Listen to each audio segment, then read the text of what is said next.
afternoon, I'm Raylene Ramsey. This is your afternoon news fix for Tuesday, the 5th of November. A mega tunnel for Wellington is now off the table.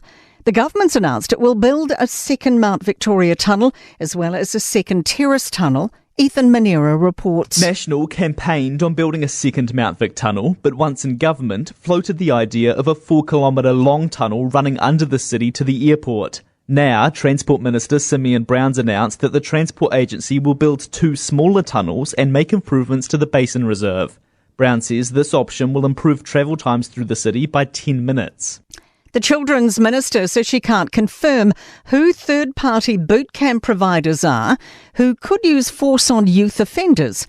Cabinet's agreed restraining children in military-style academies will be permitted, including by those third parties. A leaked document suggested it could increase the risk of abuse. Minister Karen Shaw says providers haven't been confirmed, but there will be a strict process and training to run academies. There'll have to be a certain provider with certain statutory obligations, and some of them are already meeting those statutory obligations. Concern from 2 teachers' unions around workers' rights within charter schools.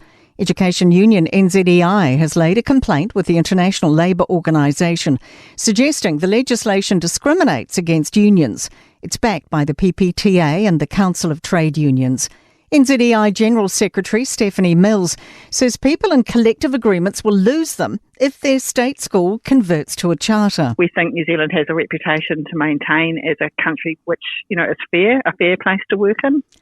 The Prime Minister has been forced to withdraw comments in the House after complaints from the opposition. Chris Luxon referred to a Labour MP's relative in the chamber today, aimed at Aisha Verrill's sister-in-law without specifically mentioning her. Labour leader Chris Hipkins says it related to a conflict of interest within the Ministry of Health and was unfair. We've now got a situation where repeatedly the government have named a public servant who happens to be related to a member of the opposition in the House, a public servant who cannot speak back. Luxon withdrew the comment and apologised to the House.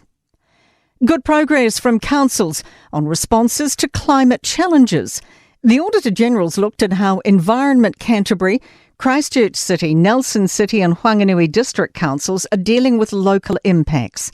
Principal Performance Auditor Victor Kuipers says the councils are all at different stages. They've all got unique characteristics to deal with, different challenges, different communities, but they're all making progress. So good work is on the way. They've all got some work to do still.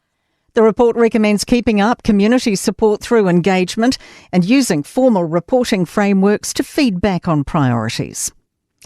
To sport, a New Zealand rowing great Kerry Williams has announced her retirement from the sport.